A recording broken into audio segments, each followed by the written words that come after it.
پاس اس کا ریکارڈ موجود ہے لوہے محفوظ میں، اور کرامن کاتبین بھی اس سے برابر لکھ رہے ہیں۔ وہاں انکار کی کوئی گنجائش نہیں ہوگی، وہاں چھپنا چاہو گے چھپ نہیں سکو گے، وہاں بھاگنا چاہو گے بھاگ نہیں سکو گے۔ میرے بھائیوں، ہم تو ناچنے گانے والے تھے، اللہ پاک نے کہاں گندگی کے ڈھیر سے اٹھایا، کہاں انبیاء والے کام میں بٹھا دیا، اور آج لا کے آپ لوگوں کے سامنے کھڑا کر دیا۔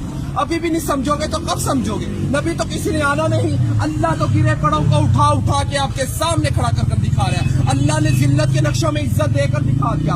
ہمیں تو جائز نجائز، پاکی نپاکی، حرام حلال کی پہچان ہی نہیں تھی۔ ہم لوگ تو سمندروں کے اندر تھے، آپ لوگ تو کنارے پہ کھڑے ہو۔ ہم تو اندھیروں میں تھے، آپ لوگ تو روشنی میں کھڑے ہو۔ ہم تو بے عقل تھے، آپ تو عقل والے ہو، مگر اللہ پاک بے عقلوں کو عقل دے دے کے بھیج رہا ہے۔ ابھی بھی نہیں سمجھیں گے تو کب سمجھیں گے؟ اللہ کہے گا میں نے علماء بھیجے، دین کے دائی بھیجے، مفتی بھیجے، قاری بھیجے، حتیٰ کہ ناچنے گانے والوں کو بھی ہدایت دے کے آپ کے سامنے کھڑا کر دیا تھا، اور وہ بھی یہی کہہ رہے تھے لوگوں اللہ کی طرف آ جاؤ۔ وہاں کوئی عذر چلنے والا نہیں، اللہ دنیا میں سارے عذر پورے کیے جا رہے ہیں۔ اگر آپ لوگ دین کا کام مقصد بنا کر نہیں کریں گے تو اللہ ہم جیسوں سے دین کا کام لے گا۔ اللہ کسی کا محتاج نہیں ہے، ہم سب اللہ کے محتاج ہیں۔ ابراہ کے لشکر کو اللہ پاک نے پرندوں کے ذریعے، ابابیل کے ذریعے ہلاک کیا اور بیت اللہ شریف کی حفاظت فرما کر دکھائی۔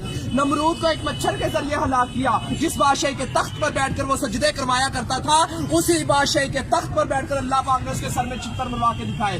اللہ کسی کا محتاج نہیں ہے، ہم سب اللہ کے محتاج ہیں۔ میرے بھائیوں، اگر یہ تبلیغ کی محنت نہ ہوتی تو ہم جیسے کیسے راہ راست پہ آتے؟ یہ کام بالکل حق اور سچ ہے میرے بھائیوں، یہ انبیاء والا کام ہے، نبی تو کسی نے آنا نہیں ہے۔ اگر یہ تبلیغ کی محنت نہ ہوتی، چور، فراڈ، زنائی کیسے راہ راست پہ آتے؟ یہ وہی محنت ہے میرے بھائیوں، اس محنت نے ہمارے اوپر کرم کر دیا۔ اللہ ہمارے بزرگ دین کی حفاظت فرمائے، جو یہ کلمہ لے کر ہم تک پہنچے۔ ہم تو اللہ کے حکموں کو توڑ رہے تھے، نبی کریم صلی اللہ علیہ وسلم کے طریقوں کو چھوڑ رہے تھے۔ کہاں سے جنت کے حقدار؟ جنت کا حقدار وہ ہے جو اللہ کے احکامات اور نبی کریم صلی اللہ علیہ وسلم کے طریقوں پر زندگی گزارے گا۔ تو میرے بھائیوں، اب کسی نبی نے نہیں آنا، ختم نبوت کے صدقے یہ کام میرے اور آپ سب لوگوں کے ذمہ ہے کہ ہم کلمہ گو والے بن جائیں، لا الہ الا اللہ محمد رسول اللہ کی دعوت دینے والے بن جائیں۔ ہر نگری نگری، بستی بستی، گاؤں گاؤں، شہر شہر، آل ٹو ورلڈ اس کلمے کو لے کر جانا میرے اور آپ سب لوگوں کے ذمہ ہے۔ تو میرے بھائیوں، اللہ کے حروف 4، محمد کے حروف 4، آسمانی کتابیں 4، بڑے فرشتے 4، نبی کریم صلی اللہ علیہ وسلم کے دوست 4، خانہ کعبہ کے کونے 4، امام 4۔ اسی وجہ سے بزرگ کہتے ہیں پہلی فرصت میں 4 مہینے لگا کے اس کام کو سیکھے اور زندگی کا مقصد بنا کر چلے۔